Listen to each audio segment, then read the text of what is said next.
Hi everyone, welcome back. In this section, section 2, we are going to build out our application a little more using Docker and Kubernetes. Let's get an overview of our application. Our application is going to have two microservices to start, a BirdSquawk service and a Peeps service. Right now, we're running these in Node.js, but we're going to put these inside of Docker containers. In order to do that, we are going to create a little bit of Docker configuration file, and then we're going to create a Docker image, and then we're going to build a Docker container from the Docker image. Next, we're going to use Kubernetes to manage our Docker containers. Kubernetes is really great for managing Docker because it can do things automatically, like making sure that if one of our services crashes, it'll be replaced. And it also handles communication between all the different microservices we might create. So Kubernetes is called a Kubernetes cluster. Inside of the cluster are different Kubernetes nodes, and we can have as many nodes running as we want. We tell Kubernetes in our configuration file how many nodes we want to run and what's going to be in them. Each node can have one or more pods inside of it. And for our application, we only use one pod per node. And inside of those pods, we have a Docker container. And we only put one Docker container per pod in this situation. Later on, toward the end of the lessons, we are going to be using cluster IP service from Kubernetes to allow communication between the Kubernetes nodes. Up next, we're going to jump in with a little bit of coding to Dockerize our first service. Thanks for listening. I'll see you then. Hi, everyone. We're going to look at our project setup now. To get started, we're going to need a couple things installed in our environment. We're going to need Docker and Kubernetes. Docker is going to run containers that'll hold our microservices, and Kubernetes is going to take those containers and build copies of them and handle the communication between the containers. In order to install Docker on Mac and Windows, we just want to use Docker Desktop. You can go to this URL here to install Docker for Mac and Windows. On Linux, there are also directions there. For Kubernetes, with Mac and Windows, you're going to have Docker Desktop, and Kubernetes is really easy. Just go to the preferences and select Kubernetes and click to enable.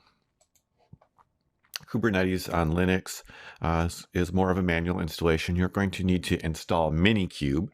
So Google directions on how to install Minikube, or follow this URL for installation instructions. Also, we're going to use Ingress with Kubernetes, and it's not compatible with the Docker driver on Mac or Windows. So you're going to have to run it with a flag. You can use Minikube start --VM equal true, and that will run Ingress. Otherwise, you can use the name of a specific driver that you want to use, such as VirtualBox, or on Windows, you can use this one. On Mac, you can use this one. Now open up VS Code again, and let's get our BirdSquawk app folder open, and then select your BirdSquawk service folder. And inside of that folder, let's just create a new file and name it Docker file with a capital D.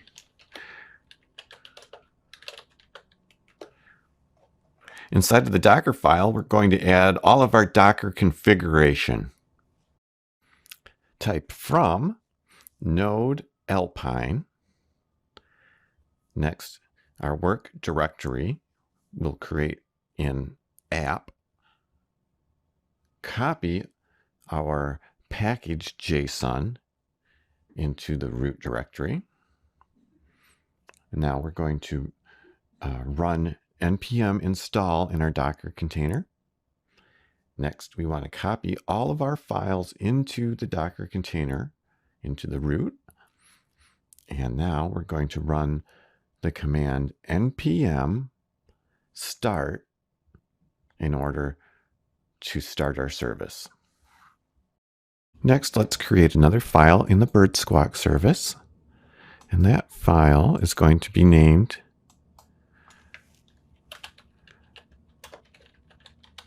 Docker ignore. In the Docker ignore file, we're going to tell it to ignore the node modules directory. So we're going to open up a terminal in our BirdSquawk service.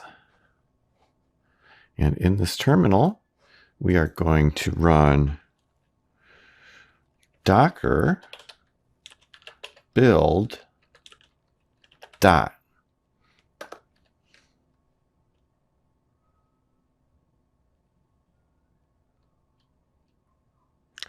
And this will build our Docker image for our BirdSquawk service.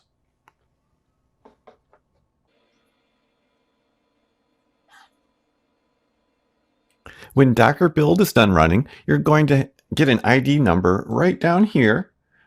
Copy that ID, and we'll use it for our next command, docker run, and then paste the ID number and enter.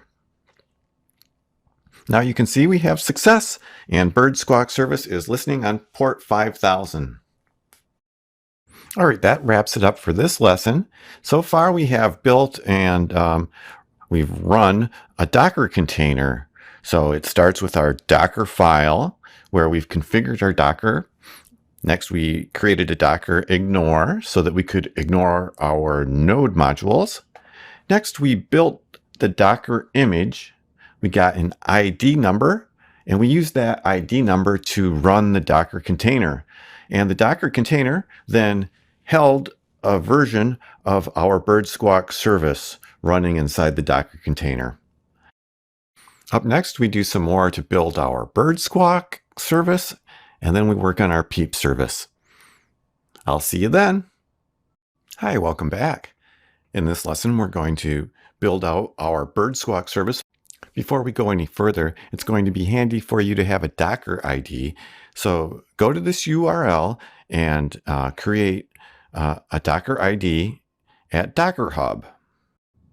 Let's go back to VS Code, and if we still have our Docker container running, we'll just use Control-C in the terminal to stop it. Now we want to build this again, but using a new command with our build so that we can tag it. So we're going to use Docker build with the T flag for tag, and then use your Docker ID.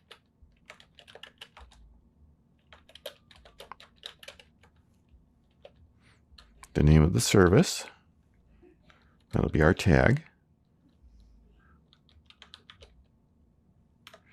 A colon, and then we're going to make up a version for it. A space, and then dot to tell it to build from the root.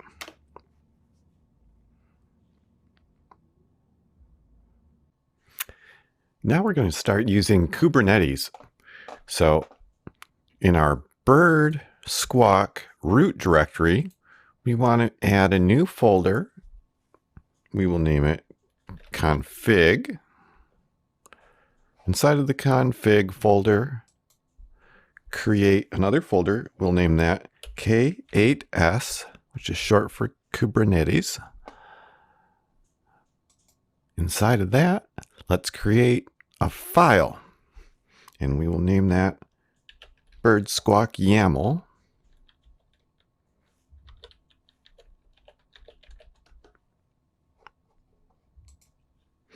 Now, in a YAML file, it's very important to use the space bar to indent and never the tab. The indentations are always 2 spaces at a time, And if something's not working properly, it's very likely that you've made a mistake in your YAML file, maybe with the indentations. Start with API version, capital V, v1, kind, pod with a capital P, metadata, indent 2 spaces, name is BirdSquawk. Now we are going to backspace, spec, indent 2 spaces, containers, indent 2 spaces, hyphen space, name, colon, BirdSquawk, indent 2 spaces, image, and now we want to type the image we just used to tag our Docker image. So the tag is what we're looking for.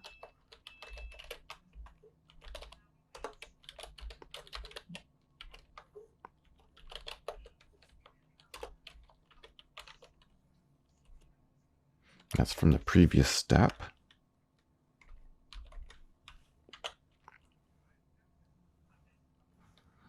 Save that. Now I want to open a terminal in the K8s folder.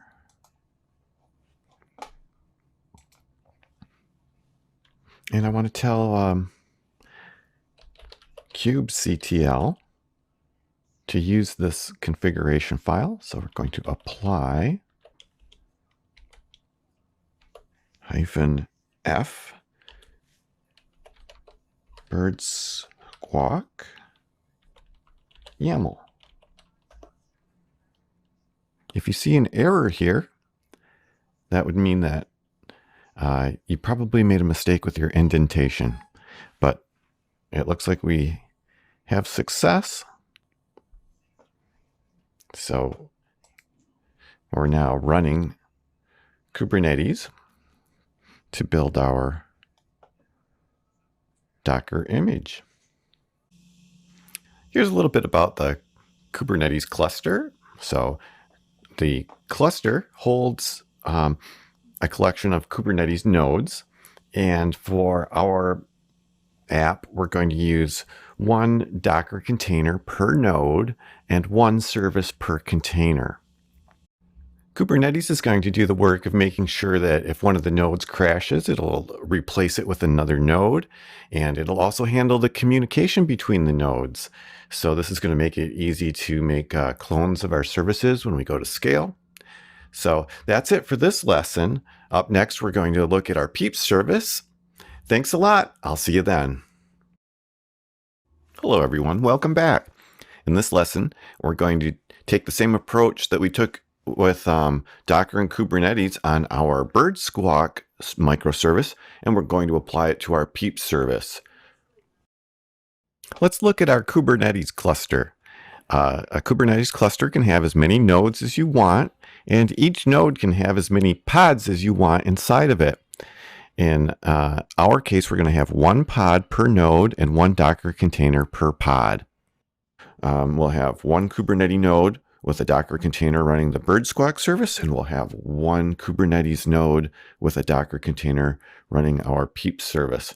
And then we can start to work on the communication between the two nodes. Open up VS Code, and we have the BirdSquawk folder open. Let's click the BirdSquawk services folder and open that. Select the Docker ignore and the Docker file and just copy those. And let's paste those into the Peeps service. So the Docker ignore just tells us to ignore the node modules. And the Docker file has our configuration, which is going to be the same between our two microservices in this case, using Alpine for Node, which is Alpine is a lightweight version. And we're using a working directory of app We copy the package JSON and run npm install to create our dependencies. And then we copy over the rest of our files into the Docker container. And then Docker is going to use the command npm start to start the service. So this is going to work on both the Peeps service and the BirdSquawk service. So that's why we could just copy them right over. Next, we're going to run the command to create the Docker ID for the Peeps service. So just open up a terminal in the Peeps service directory, and we'll use the command docker build t. Use your Docker Hub ID /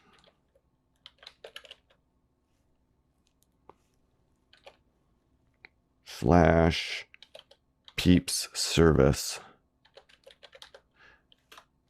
We need a software version. This is going to be version 0.0.1 space dot and then enter.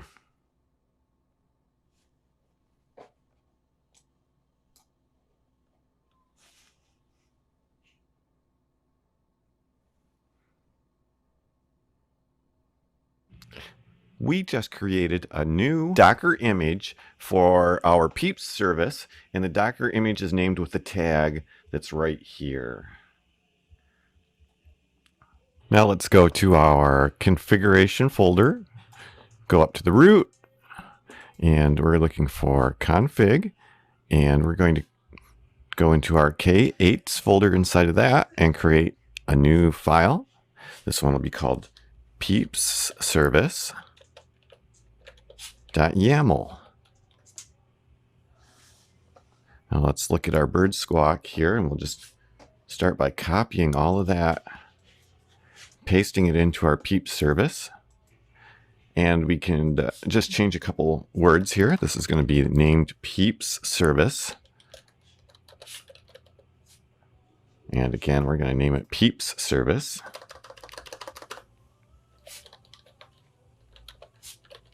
Now for the image name, you want to use the tag that you just created in the last step.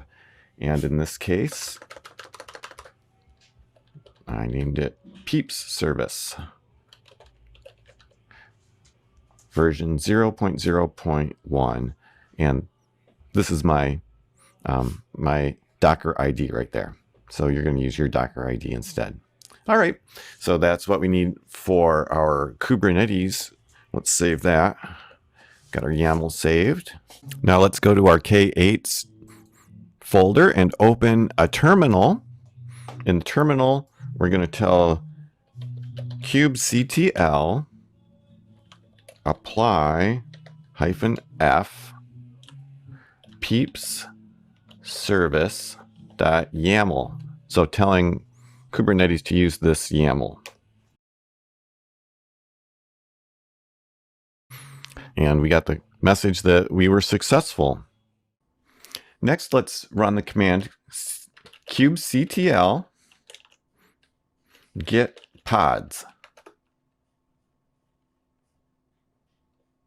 And this will show that we have a BirdSquawk and a Peeps service pod running.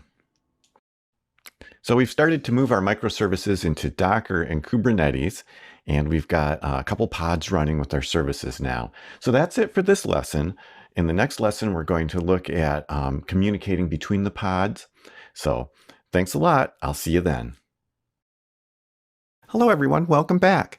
In this lesson, we're going to look at communicating between microservices using Kubernetes service. So that can be confusing because it's the same word service, but this is Kubernetes service, which we use to communicate between the Kubernetes nodes, and it makes it really easy to set up the communication. Kubernetes provides 4 different types of services. You can visit the URL at the top in order to learn more about them. There's the cluster IP, the node port, the load balancer, and the external name. We are mainly going to be using the cluster IP and the load balancer. The cluster IP is going to be used inside of our service for our services to communicate with each other inside of the Kubernetes cluster. And the load balancer is for external use, so a user can use an external link to access the service. For our app, we're going to use the cluster IP service to allow our microservices to communicate with each other. And what that'll look like is the BirdSquawk service can communicate with a cluster IP service for the Peeps service, and the Peeps service can communicate with a cluster IP service for the BirdSquawk service. Let's see if we can create a Peeps cluster IP and have our BirdSquawk service reach out to it. I'm opening the Peeps service, and let's look at the index.js for the Peeps. Peeps service listens on port 5100. Let's go over to our config K8s folder and open up the Peeps service YAML. And at the end of this YAML, let's just add 3 dashes to tell it that we're building another YAML on the end. We're going to add the YAML now for the Peeps cluster IP that we're going to use. API version, capital V, V1, kind will be a service with a capital S, metadata, colon, enter. This is 2-space indentation, name, and this will be for our Peeps service. Let's name it the Peeps service dash cluster IP. Backspace, spec. This is indented 2-space for selector. Indented 2 spaces again here. It's app. We're going to connect this to our Peeps service.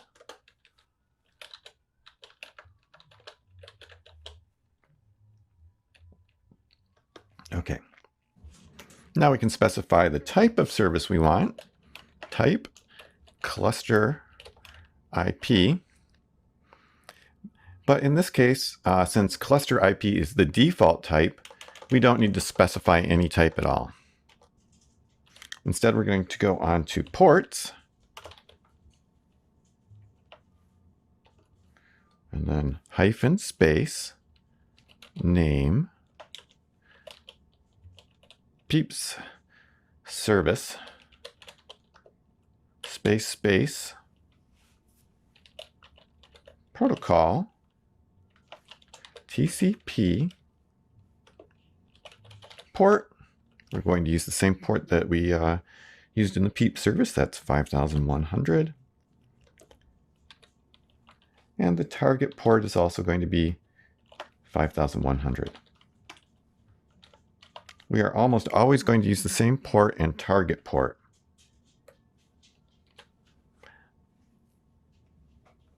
Save. Now let's open a terminal in the K8s folder, config K8s. We have a terminal open. We're going to now tell Kubernetes about our new YAML. So we do the command kubectl apply -f Peeps service YAML. And we've got the message that it was created, so that's a success. That means we didn't make any indentation mistakes in our YAML. We created a Kubernetes cluster IP service for our Peeps service, and that allows communication with the Peeps service within the Kubernetes cluster. Let's take a look at what we've got running in our Kubernetes right now. So I'm opening a new terminal, and we're going to use a command kubectl get services. This will tell us what services are running. Peeps Service cluster IP is what we just started, running on port 5001. And just a reminder, kubectl get pods will tell us what pods we have running and their exact name. Okay, that's it for this lesson. Thanks a lot for listening. Up next, we're going to do a summary of what we just learned. I'll see you then. Hello, everyone. Welcome back. In this lesson, we're going to review some of what we've learned about Docker and Kubernetes. The Kubernetes cluster is comprised of Kubernetes nodes, and we can have as many nodes in here as we like. Each node has a pod inside of it. It can have more than one pod, but for our application, we just have one pod per node. Inside of each pod, we are going to run one Docker container. And in our example app, this Docker container might run a Node.js application for a microservice. For a pod to communicate with another pod, it needs to use a Kubernetes service. One of the Kubernetes services used to communicate between pods inside of a cluster is called Cluster IP Service.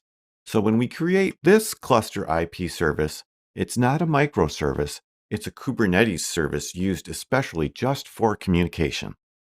There are 4 types of Kubernetes services: the cluster IP, which we use inside of the cluster, the node IP, we can reach in from outside for development purposes, the load balancer, which is used for external requests, and the external name, which redirects to CNAME, and we're not even going to touch that one in this class.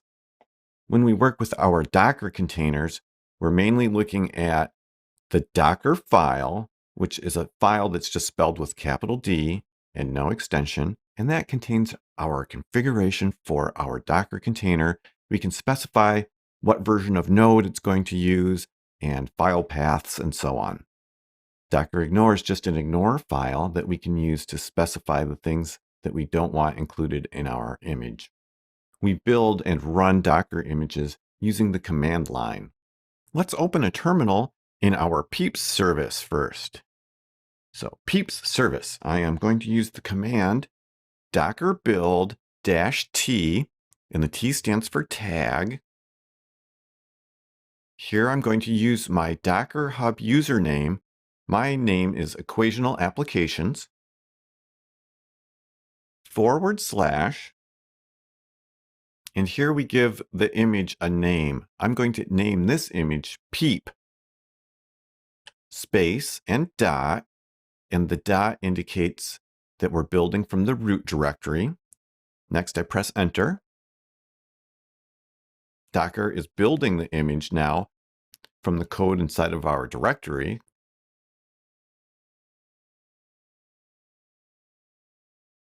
All right, it's done. Now we are going to push the image, and we're going to push it to Docker Hub.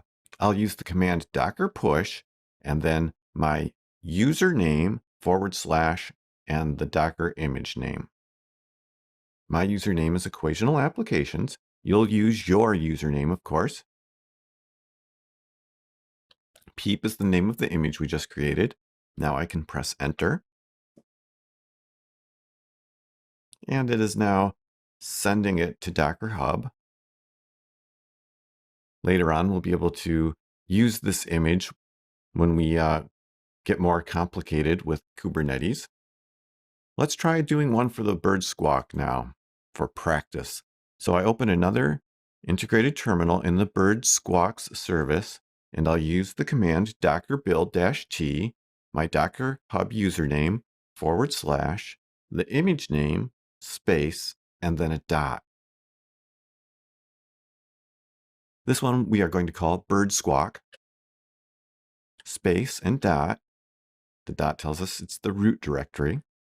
Oh, here I forgot the T, so it's docker build -t, your Docker Hub username, and then the name of the image, and this is BirdSquawk, space and dot.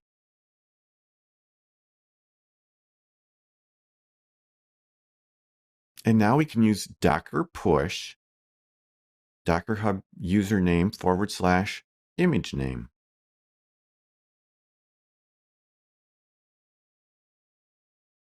Pushing it to the repository on Docker Hub.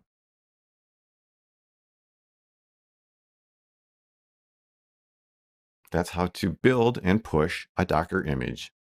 We configure our Kubernetes cluster with YAML files, and we use the command kubectl apply-f name of service.yaml in order to apply this file. kubectl get pods is a command we can use to see what pods are running, and kubectl get services will show us what services are running.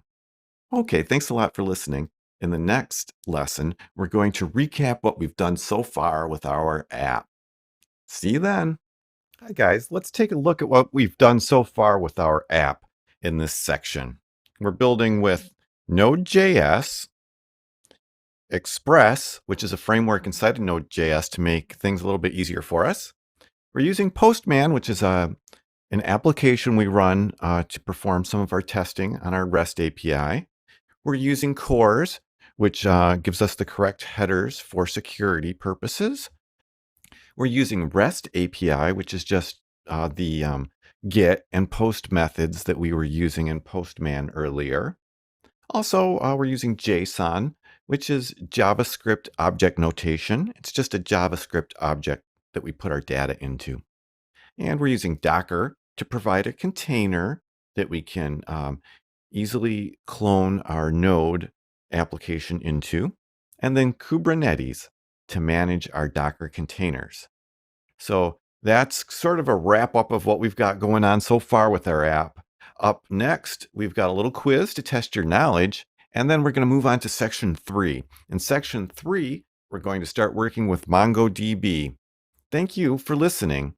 I'll see you then.